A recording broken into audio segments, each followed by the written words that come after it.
Hello traders, welcome to the complimentary TMT Pro Trader Premier video for Thursday, August 16th. Once you enjoy the video, any questions or comments, please send an email to support@tradingmarkettechnicals.com. Good luck for today's trade. Guys, quick admin note for those of you who are in coaching and need to schedule. As you know, we're approaching the last couple of weeks of August. I know many of you, and we're last minute trips for kids, families, barbecues, taking off. I know I'm taking a few days off myself, so if you can, please email support@tradingmarkettechnicals.com. Give us a couple of dates that you would like your coaching and your mentoring time to be scheduled, and if not, we could absolutely do it starting in February. It's not a big deal. Or we could just make a quick, do a quick meeting if need be. But I'd like to get everybody scheduled, finished off for the August mentorship. Okay, so just give a quick call, let us know about that, and let's get right to the markets here. Well, we had another fear again, obviously, with the turkey contagion, if you will. The lira actually did pretty well today. I mean, it didn't really sell off that much, but a lot of fears now, a lot of currency risk out there. Watching China really closely. Indonesia last night. There's a lot of activity going on. And guys, if you don't think the currency markets will affect the equity markets, think again. Currency is the largest markets out there. Okay, bonds are the smartest guys out there. Okay, so watch those currency markets. I know there's a lot going on right now with a little bit of, with lack of liquidity. We should really be on our toes here. Anything could happen. Anything could happen. And like we said, you know, the market sold off pretty hard, down about 19.5 handles in the ES, and we rolled right back out again. Gold getting clobbered, definitely in a free fall. It's exactly what we're looking for those who are dollar cost average in a long trade. We're coming into our next target, and it's really funny. I've got a bunch of emails like, wow, I can't believe we're approaching 1174, and we were talking about this at 1300, 1290. Crude oil again getting clobbered, of course, because of the strong dollar. Very important here, you see. So if we see how the markets work and the dynamics of the markets, and we can put them together in little pieces, we can actually get together a great trading plan like we're doing here, right? So the dollar's coming into now and is going to be approaching some pretty tough resistance. And also, guys, and if you know Donald Trump, he's not going to want a strong dollar. It's going to be hurting our economy and our conglomerates out there. There's no question he's going to talk down the dollar, or they're going to defend the dollar at one point. We are at washout levels, okay, in gold. And let me just jump into crude real quick before we go into the charts. You could see crude oil, we're approaching that gap fill area, and we're going to probably fill the gap if we didn't already. I'll show that to you in the charts again. And that's going to be, long-term, we like crude oil in the long term, but not without a massive sell-off. We had the commitment of trader reports, as we mentioned on Monday, every Monday, that they are still heavily short and hedged at these areas. That's telling me if the producers, the smart money in the report, are saying, no way, Jose, that this crude oil is not going any further than 72, and we're pushing our hedges, aka shorts. Well, if they're the smartest guy in the room, wouldn't you want to listen to them? And there we go. Boom. Crude oil sold off. Oil stocks, ETFs, the XLE, the XOP, the OIHs, right? The ConocoPhillips, the integrated oils. Pick it, you name it, it's rolling over again from that March low, that March base that we caught back in March, and we had phenomenal March, April as far as the oil stocks are concerned. Then we actually held high, held up, and went and consolidated, and now we're breaking down from that consolidation high. Now we're approaching the top of that base. We still got a little bit more work to do, but they're going to set up to be some great longs again. Okay, so let's go right to it. Let's get right to the charts here. All right, so what we have in front of you is the UUP Daily, which is the dollar ETF, right? And you can see we've been talking about this way about here. We went sideways for a little bit, and now algo is pointing. As you can see, we have a very large area of resistance. But let's not look into that. Let's go into this to the left side of the chart, right around the $26 up until about $28.50. You got some significant resistance. Can it drift into that area? Yes, but I think ultimately, and it had a very big run since April. It's been on fire since April. This is capitulatory to me. You can see MACD is overextended, overbought. RSI into overbought territory. Mind you, I know you guys heard me say this many times, overbought is not a sell signal. But we need to be cognizant of where the stock is and where our momentum indicators are. These are overbought. Maybe we go tomorrow. We are into options expiration monthly. That is a bullish bias to the week. So let's see if we get maybe Thursday and Friday we get some bullish price action and the dollar starts to fade away. We do have a small little area of gap support here. Let's pay attention to that as well. So I just want to show you. You can see we're extended and we're coming into some heavy resistance here. Okay. Let me just show you a chart without our algos. All right, this is without the algorithm, with the algo support and resistance areas, so it's a little cleaner. But you can see what I mean here. I mean, very heavy band of resistance right up in here, and then right up to this area, right about there. So we're into it now. We gapped up, as you can see, and we got this big area. So at any given time, I could see the dollar start to sell off again, and a lot of the other majors that are against the dollar start to rally again, like the euro dollar and a lot of the Turkish dollar, the dollar Turkey, TRY, Aussie dollar, all of those guys that are against the U.S. dollar, they're getting clobbered. So I could see that start to reverse anytime soon here. Remember, we don't know, but it could be at any given moment. We're into some heavy resistance, and my gut tells me, for being in this business for a while, that at one point it's going to roll back and pull back again. Does it mean that it's going to start to sell off? And that we don't know, but we're pretty stretched here. We could go for another week higher. I mean, obviously, we can actually tag 28.5, believe it or not. But let's take it one day at a time. Right now, we still have a gap area here that needs to get filled. So my guess, in the next few days, we should see some sort of weakness in the dollar. VXX, we have our bullish fallen wedge pattern here. We needed to take out 32.25, 32.5. I call it 32.5. We did intraday, as you can see, the big wick, but then we sold all the way back down again. Because why? We rallied off the bottom. Buyers of dips came in late in the day and bought this equity market as it was supposed to do. This is exactly what we want to see. We are looking for, and our view remains the same, our technical view, we're looking for a long-term correction, if not a crash, in the coming months, and that'll reset us to buy the market again down the road. But as of right now, we're at extreme levels. We have FANG stocks that are one-sided. I mean, it is just insane how many people keep buying the FANG stocks. Just like how many people keep selling, traders keep selling the VIX, right? The short interest in the VIX is at its highest since it was here. It's insane. They just do not, they never learn. I mean, it's just crazy how some of these people just, they don't seem to forget what happened. And, mind you, I want to mention is gold. Gold has its highest short interest since 2015. That's crazy. And they're still shorting gold. So it's absolutely insane.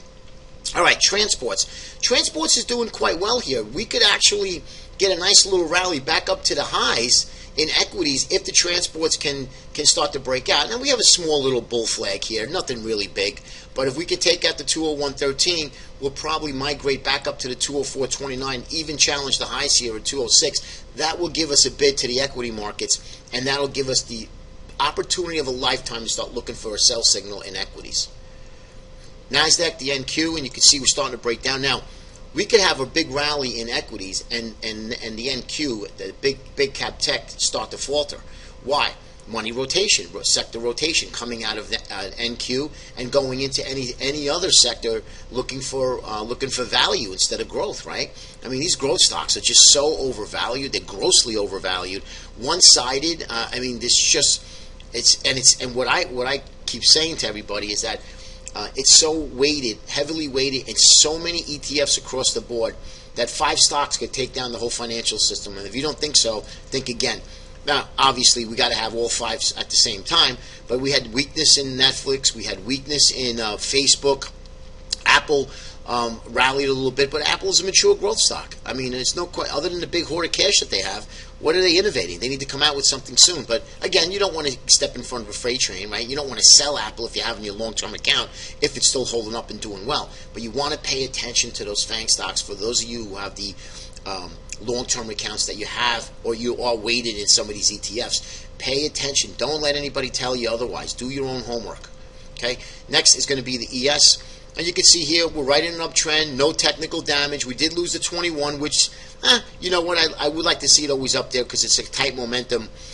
moving average that follows price pretty closely, but we're still above the TMT proprietary price channel, and we're above the 50-day moving average, and obviously above the 200. So if we can hold here and build on this, we still have that little gap area resistance now that needs to get filled again, right? And what do I always say? I'm a big advocate for gaps. Gaps usually and always get filled, okay? Doesn't have to happen right away, but since we're here, if we can get some calmness overnight in Asia and Europe tonight going into Thursday's trade, then I think we can actually start to rally and get this market up. Remember, options, monthly expiration, always has generally a bullish bias. Remember, news does trump the charts, though, so just keep that in mind. Okay, last big area of gap resistance that needed to be filled. All the other gaps and all the other indices that we follow here and we show you in our research video has been filled except this area here. This is the big one back in February. Now, not the little one here that just happened, and these still have to get filled. So now we have a gap resistance area and all the indices that have to get filled again. This small little gap, why not fill that, right? Why not fill that? We do have sell signals in MACD and RSI, so that's something that we need to pay attention to as well in the course of the trading day. Next is going to be the spiders, and you can see right up in here, we're just working on the 20. We closed right on the 21 EMA. Still the upper and lower end of the TMT proprietary price channel here in green, 279.77. The 50-day moving average in red, 278.45, and the lower end of the TMT proprietary price channel coming at 277.82. Qs. A nice big bearish rising wedge pattern. Again, it's only bearish and triggers when we break below the 176.45. Okay, we still got a little bit of life left in it. Even if we tag the top of this, I'd rather be inclined to short that. My two index, my favorite index to short is going to be Qs and the IWM. We're not there yet, but it's going to be the two first go-to indexes that I am looking to short. Next is going to be the Russell, speaking of Russell. And as you can see in last night's research video, I put this little pennant that we formed. We had the big rising wedge. 158 was the target here. A lot of us got stopped out with a nice little profit, and now we're just gone sideways here. We have a little uptrend channel within this pennant formation, and remember, one way or the other, if price breaks out, you follow that price. Price breaks down, you look to sell rallies. Watch for the failed breakout, though. It usually happens when you're at the upper end of the range here. So right now, we're still within a trading range, okay? So let's keep that in mind. But we want to pay attention to that Russell and the NASDAQ. Very, very important. Support will be that 164.81. Resistance, 169.46.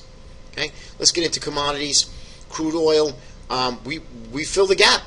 There you go. We fill the gap. We were talking about it right up in here, saying, hey guys, you know what? I think we're going to fill this gap first. The 200-day moving average, key and pivotal, 63.50. We lose that on a closing basis. These are your two big areas, 62.18, and then the ultimate flush of 59.08. Crude oil acts just like gold. When it flushes, it goes hard. Okay? But I'm a better buyer. Okay? I'm a better buyer down here and a bigger seller up here. Okay, not up in here. This is dead money for me. Intraday, different story. But if I'm looking to build a position, I'm a short seller up in here. I'm a better buyer up in here at 58, 55 area down here. If you don't think it can get there, think again, guys, because we've been talking about this gap fill for quite some time now. I guess right around the middle of July. So now we're back into the gap area. But, you know, we'll get the Saudis to start talking up oil again, cutting production, you know, but you have these huge builds that are coming, and we're not even at the end of driving season yet. So we have a slow build going in oil supply, and we don't have a lot of consumption here. So you can see that clearly. That market is just telling us that, look, it wants to sell off a little bit more. Look, like I said, long term, I do see possibly 80, 85 in the cards, but the bigger picture I'm looking for is to start dollar cost average and trade way down here, or short into this area, up in this area here. All right, next I want to show you gold. Bullish percent gold miners index, okay, the BP GDM. So it's all the gold miners index in that, all the stocks that are in the GDX, the gold miners index. All right, and we are at 24%. All right, we are near washout, near or at washout levels, and the Renko is still on a sell signal. Renko is just another chart, like the candlesticks, very reliable. It's got the parabolic SAR on here as well. This is still on a sell signal, okay? So this could be on a sell for quite some time. But what I want to show you is a GDX-GLD ratio.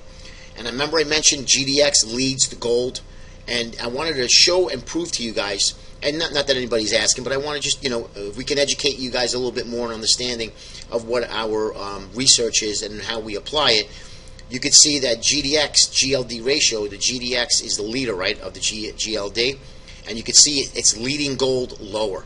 We are at washout levels in the CCI.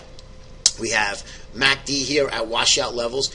At any given moment, we can have a massive explosion in gold. And we also talked about the community trader reports. Gold, the producer, the smart money, the guys who hedge what they take out of the ground, they have their least short exposure since 2017, early, if not 16. That's pretty big because the hedgers are always hedged. They're very little hedged right now with their inventory. That tells me that they're expecting a major blowout in gold to the upside. Okay? Again, not a timing tool, so that's why we dollar cost average a trade to build a position so we don't have to worry about timing a bottom. Okay? And you can see here, I had to go way back to 2015, late 14, to show you where resistance support is. If you recall, we had that resistance at 19 and change, and I said, watch, it's going to get taken out. Well, now we're here. This is another area here where we're at support at 1854. Pretty decent support. If we lose that, and you might want to write these down, 1714, and then the big number is 1645. If we lose 1645, guys, we're going to have a major flush into the $12.80, $13 area in GDX. And that would put gold probably anywhere somewhere around 1050, 1080, another 100 points lower where it is now. So it can go, and you can see RSI washout levels, MACD washout levels. Okay, we're so far away from the moving averages that we are absolutely expecting to bounce. How do you play it? Okay, great question. I've got a bunch of them. Mark, if I want to play this and I don't want to catch a falling knife, what you do is this candle that we had today, take 50% of that candle and at 1893.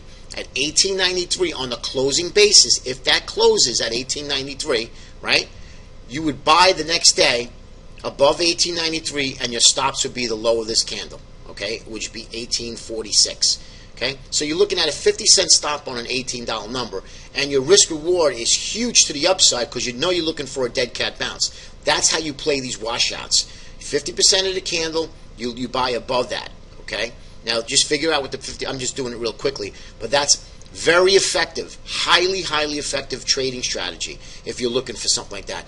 You might get stopped out at 50 cents, but put your share size according to what you want to risk. If you want to risk $500, then you're going to buy 1,000 shares of this. If you want to risk 1,000, you're going to buy 2, and so on and so forth. But this is something that I'm watching, paying attention, even on intraday.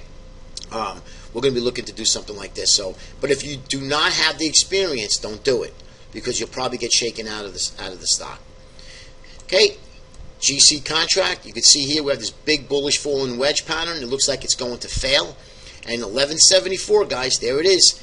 RSI, washout levels. MACD, washout levels. So we're really looking for this bounce. Now, it don't have to happen today or tomorrow, even next week. But pay attention to this because when it does bounce, it bounces violently. And if you're looking to trade the GDX or the GDXJ, you could even do a triple, which is Nugget, NUGT, which really moves, okay? But that's really for the experienced individual. Let's get into the daily. All right, so here is our NQ. Let me just grab that here. All right, we had the big breakdown. These are your levels here, 63.45 down to 63.19. Big area of support for a dip buy. 73.71. 50 is support. Your resistance 73.80, 73.98, and then of course 74.21. These will be into play for Thursday's trade. Okay. Next is going to be the ES. All right, 2807 to 2800, 2816. Those are your areas of support. 2822, 2825, and 2831 areas of resistance in the ES. And then your last but not least, we had the symmetrical triangle broke down from that. That was your cue to sell that at 25,237. We got back down to here. These are your levels for today's trade, for Thursday's trade. And then 25,185 to 25,204 is your area of resistance. All right, guys. We're starting to really move here quickly, so let's see what happens for Thursday's trade. Remember, just keep that in the back of your mind. They might look to bounce them going into Thursday and Friday, okay? But that does not have to happen. As you know, we have geopolitical risk out there, a lot of uncertainty, so anything can change and rather quickly. And if you're not used to the quick price movement, just step aside a little bit, not a big deal. Have a great day. We'll see you on Friday.